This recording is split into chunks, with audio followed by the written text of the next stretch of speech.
আজকের সকালটা খুব সুন্দর, তাই না? তাকিয়ে দেখুন বাইরের প্রকৃতির দিকে।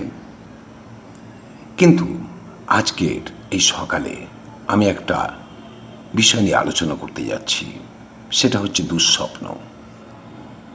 সুন্দর সকালে দুঃস্বপ্ন নিয়ে আলোচনা। চলুন যেতে যেতে এ নিয়ে কথা বলা যাক। আসলে কি জানেন তো, মানুষ যখন জেগে থাকে তখন তারা যে স্বপ্নগুলো দেখে, মানে মনে মনে ভাবে, কল্পনা করে, সেগুলো কিন্তু সবই সুখের স্বপ্ন। জেগে থাকা অবস্থায় মানুষ কিন্তু দুঃস্বপ্ন দেখে না, দুঃস্বপ্নের কথা ভাবেও না। কিন্তু ঘুমিয়ে পড়ার পর কী স্বপ্ন মানুষ দেখবে সেটা আর তার নিয়ন্ত্রণে থাকে না। তখন তাকে যেভাবে দেখানো হয় স্বপ্নগুলোকে, সেভাবেই দেখতে থাকে মনের গভীরে। বাইরের প্রকৃতির দিকে তাকিয়ে দেখুন একবার। এই সময় আপনার ইচ্ছে করবে দুঃস্বপ্নের কথা ভাবতে, কিন্তু রাত্রে ঘুমের গভীরে আপনার যে চেতন মন সেটা কিন্তু আর ভাবতে পারছে না। মস্তিষ্ক কি তৈরি করছে আপনার জন্য স্বপ্ন, নাকি আপনার অবচেতন মনের মধ্যে যেগুলো থেকে গেছে তা দিয়েই তৈরি হচ্ছে স্বপ্ন? আচ্ছা, মনে করুন তো, আপনার কি কখনো এরকম দুঃস্বপ্ন দেখে ঘুম ভেঙে গেছে? মনে হয়েছে যেন সব কিছু সত্যি বাস্তব আপনার সঙ্গে ঘটেছে। হৃদস্পন্দন বেড়ে গেছে, শরীর ঘেমে গেছে। অনেকে হয়তো ভেবে থাকবেন যে এর পিছনে অন্য কোনো কারণ আছে, কিন্তু সত্যি কি তাই? নাকি আপনার মস্তিষ্কের মধ্যে লুকিয়ে রয়েছে একটা গভীর বিজ্ঞান, যেটা তৈরি করছে আপনার স্বপ্ন, দুঃস্বপ্ন? অনেকে দুঃস্বপ্ন দেখে ভেবে নেয় তার জীবনে এটা ঘটতে চলেছে। নানা ধরনের দুঃস্বপ্ন আর নানা ধরনের ভাবনা। আজকে আমি আপনাদের বুঝিয়ে দেব যে দুঃস্বপ্ন দেখলে অদ্ভুত কিছু ঘটে যাবে আপনার জীবনে, তা কিন্তু নয়। আসলে কি জানেন তো, স্বপ্ন অলীক কল্পনা নয়, এটা আপনার মনেরই আয়না। অনেকে দেখেছেন রাত্রিবেলা ঘুমের মধ্যে উঠতে পারছেন না, হাত পা নাড়াতে পারছেন না। মানুষজন বলেন বোবায় ধরেছে। অনেকে আবার শুয়ে রয়েছেন, ঘুমও আসেনি, অথচ পুরো জাগরিত অবস্থা তাও নয়। হঠাৎ মনে হলো ছিটকে পড়ে গেলেন বিছানার উপরই। কেউ যেন আপনাকে ধাক্কা মেরে ফেলে দিল। বলবো আজকে, তার আগে একবার দেখে নিন বাইরের প্রকৃতি কীরকম লাগছে। দুঃস্বপ্নের কথা ভাবতে ইচ্ছে করছে, কিন্তু ভাবতে হবে, কেননা আজকে আমি এই বিষয়টা নিয়ে আলোচনা করব। আর বলবো আমরা দুঃস্বপ্ন কেন দেখি, আর আমাদের মস্তিষ্ক মন এই সময় ঠিক কীভাবে কাজ করে। ভিডিওটা শেষ পর্যন্ত দেখুন, কেননা ভিডিওর শেষে আমরা বলবো কিভাবে আপনি এই দুঃস্বপ্ন থেকে মুক্তি পেতে পারেন। মস্তিষ্কের খেলা। দেখুন, আমাদের ঘুম এর একটা বিশেষ পর্যায়ে আছে, যেটাকে বলা হয় REM, অর্থাৎ র্যাপিড আই মুভমেন্ট স্লিপ। এই সময় আমাদের শরীর ঘুমিয়ে থাকে, কিন্তু মস্তিষ্ক প্রায় জেগে থাকার মতোই সক্রিয় থাকে। আর মস্তিষ্কের ভিতরে অ্যামিগডালা নামে একটা অংশ আছে, যেটা আমাদের ভয় এবং আবেগকে নিয়ন্ত্রণ করে। আর দুঃস্বপ্ন দেখার সময় বা দুঃস্বপ্ন দেখানোর সময় এটা অতিরিক্ত সক্রিয় হয়ে ওঠে। আর মজার ব্যাপার কি জানেন, আমাদের মস্তিষ্কের যেটা লজিক্যাল পার্ট, অর্থাৎ প্রিফ্রন্টাল কর্টেক্স, এই সময় প্রায় নিষ্ক্রিয় থাকে। ফলে কি হয়, আমরা এমন কিছু অনুভব করি যা প্রচণ্ড আবেগপ্রবণ, ভয়ঙ্কর, কিন্তু সেটা যে সত্যি নয় তা বিচার করার মতো যুক্তি তখন কিন্তু আমাদের কাছে থাকে না। কেননা প্রিফ্রন্টাল কর্টেক্স, যেটাকে লজিক্যাল পার্ট বলছি, এই সময় নিষ্ক্রিয় থাকে। আর এই কারণে আপনি যে দুঃস্বপ্নটা দেখেন সেটাকে আপনার একেবারে বাস্তব বলে মনে হয়। মনোবিজ্ঞানীরা কি বলছেন জানেন? মনোবিজ্ঞানীরা বলছেন দুঃস্বপ্ন আসলে আমাদের মনের একটা ইমোশনাল ফিল্টার।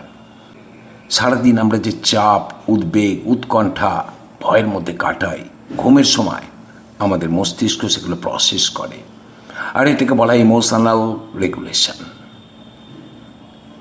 দেখুন, অনেক রকমের স্বপ্ন মানে দুঃস্বপ্ন আপনারা দেখেন। আপনি যদি স্বপ্নে দেখেন কোনো উঁচু জায়গা থেকে পড়ে যাচ্ছেন, কি ভাববেন? এভাবেই আপনার মৃত্যু হয়েছিল, নাকি এর অন্য কোনো অর্থ রয়েছে? যদি আপনি দেখেন উঁচু জায়গা থেকে পড়ে যাচ্ছেন, তবে বুঝতে হবে বাস্তব জীবনে আপনি কোনো বিষয়ে আপনার নিয়ন্ত্রণ হারাচ্ছেন এবং নিরাপত্তাহীনতায় ভুগছেন। স্বপ্নে আমরা অনেক সময় দেখি কেউ, কোনো একজন আমাদের তাড়া করছে, আমরা পালিয়ে যাচ্ছি। এটা মানে কি জানেন? এটা মানে হলো যারা এই স্বপ্নটা দেখেন তারা বাস্তব জীবনের কোনো বড় দায়িত্ব বা সমস্যা থেকে পালানোর চেষ্টা করছেন, আর সেটা আপনাকে মানসিকভাবে অস্থির করে তুলেছে। আজকের এই সকালে কেন আলোচনা করছি জানেন? কেননা ঘুম ভাঙার পর আমাদের মনে থাকে যে স্বপ্নগুলো, তার মধ্যে একটা হলো দুঃস্বপ্ন। স্বপ্নে দাঁত পড়ে যাওয়ার বা দাঁত নড়বড়ে হয়ে যাওয়া, এরকম ঘটনা আপনারা দেখেছেন। এটার পিছনে কারণ আছে, বিজ্ঞানসম্মত কারণ, মনোবিজ্ঞানীদের মতে। এর মানে কি জানেন? নিজের আত্মবিশ্বাস বা সৌন্দর্য নিয়ে আপনি দুশ্চিন্তা করছেন। আবার এটা অনেক সময় নতুন কোনো বড় পরিবর্তনের ইঙ্গিত দেয়। কেউ কেউ দেখে থাকেন আকাশে উঠছেন বিমানের মতন, পাখির মতন। আসলে কি জানেন এটা হলো স্বাধীনতা এবং জয়ের আনন্দ। আর একটা হতে পারে জীবনের কঠিন বাস্তবতা থেকে দূরে পালানোর একটা ইচ্ছা, যেটা আপনি মনের মধ্যে পুষে রেখে দিয়েছেন, সেটার বহিঃপ্রকাশ। আর একটা দুঃস্বপ্ন তো আমরা প্রায় দেখে থাকি, সেটা হলো পরীক্ষায় লিখতে না পারা। পরীক্ষা দিচ্ছি, লিখতে পারছি না, ফেল করে যাচ্ছি। আসলে এটার পিছনেও লুকিয়ে আছে একটা মনস্তত্ত্ব। এটা সাধারণত কোনো নতুন কাজ বা চ্যালেঞ্জের মুখে নিজের যোগ্যতা নিয়ে একটা সংশয়, যে সংশয়টা জাগে, দুশ্চিন্তা হয়, সেটারই প্রতিফলন। অনেকে মনে করেন কি জানেন, স্বপ্নে বৃষ্টি দেখা বা মন্দিরে পূজা করতে যাওয়া এটা একটা সৌভাগ্যের প্রতীক। আসলে মানসিকভাবে শান্তি থাকলে এই ধরনের স্বপ্ন দেখা যায়, এটাকে আমরা দুঃস্বপ্ন বলি না। এবার যেটা নিয়ে আলোচনা করতে যাব সেটা বিজ্ঞানের ভাষায় স্লিপ প্যারালাইসিস ও থ্রেট সিমুলেশন, বোবায় ধরা। অনেকে দুঃস্বপ্নের মাঝে অনুভব করেন যে তারা নড়তে পারছেন না বা চিৎকার করতে পারছেন না, কাউকে ডাকতে পারছেন না। এটা কি চলতি ভাষায় অনেকে বলেন বোবায় ধরা। আসলে এটা হলো স্লিপ প্যারালাইসিস। মস্তিষ্ক জেগে থাকে, শরীর প্যারালাইজড অবস্থায় থাকে, ফলে এক বিভীষিকাময় পরিস্থিতির সৃষ্টি হয়। আর বিজ্ঞানীদের একটা অদ্ভুত তত্ত্ব হলো থ্রেট সিমুলেশন থিওরি। এই থিওরি বলছে আমাদের মস্তিষ্ক আসলে দুঃস্বপ্নের মাধ্যমে আমাদের ট্রেনিং দেয়, অর্থাৎ স্বপ্নে বিপজ্জনক পরিস্থিতির রিহার্সাল করিয়ে মস্তিষ্ক আমাদের বাস্তব জীবনের বিপদের জন্য প্রস্তুত রাখে। বুঝতে পারলেন?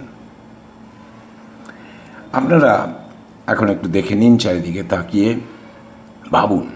আর আপনারা যদি এরকম কোনো দুঃস্বপ্ন দেখে থাকেন, লিখুন কমেন্টে।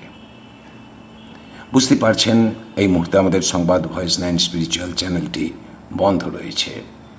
কাজেই আপনারা যদি ইচ্ছা করেন, যারা আমার এই অনুষ্ঠানটি দেখছেন, তারা এই চ্যানেলটি দেখতে পারেন, লাইক শেয়ার করতে পারেন এবং আপনাদের সুচিন্তিত মন্তব্য জানাতে পারেন।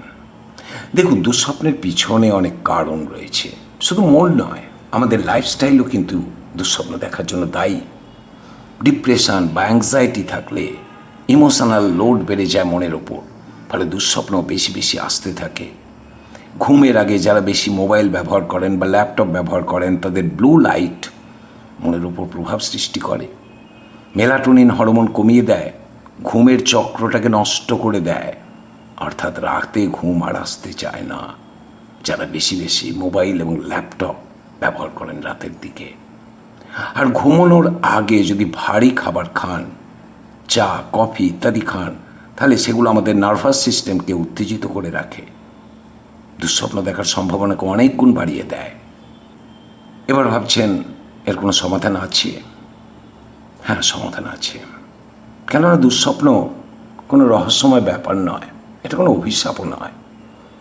এটা কমাতে পারেন আপনারা বেশ কয়েকটি নিয়ম যদি আপনারা অভ্যেস করেন। প্রতিদিন একটা নির্দিষ্ট সময় ঘুমানোর অভ্যেস করুন। এটা হলো একটা স্লিপ হাইজিন। ঘুমানোর অন্তত 1 ঘন্টা আগে স্ক্রিন টাইম বন্ধ করুন, অর্থাৎ মোবাইল বন্ধ করুন, ল্যাপটপ, ডেস্কটপ বন্ধ করুন। আর স্ট্রেস কমানোর জন্য মেডিটেশন বা রিল্যাক্সেশন টেকনিক অনুসরণ করুন। কেননা মেডিটেশন আপনাদের মনের স্ট্রেসকে অনেক কমিয়ে দিতে পারে। আসলে কি জানেন তো, দুঃস্বপ্ন আসলে আপনার মস্তিষ্কের একটা ওয়ার্নিং সিস্টেম, যেটা আপনাকে বলছে আপনার মনের ভিতরে জমে থাকা কোনো আবেগকে ভালো করে দেখা প্রয়োজন। ভয় পাওয়ার বদলে নিজের মনকে বোঝার চেষ্টা করুন। দেখতে থাকুন একমাত্র এই চ্যানেলটি।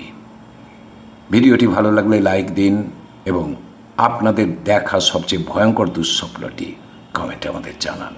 আমরা সেই স্বপ্নের ব্যাখ্যা দেব। এবং ফলো করুন আমাদের ফেসবুক পেজটি।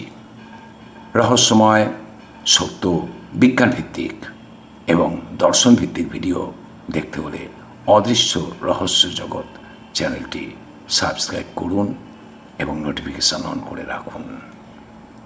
দেখা হবে পরের ভিডিওতে। আর দেখুন আজকের প্রকৃতির সৌন্দর্য, ভুলে যান দুঃস্বপ্নের কথা, উপভোগ করুন প্রকৃতিকে। ভালো থাকুন।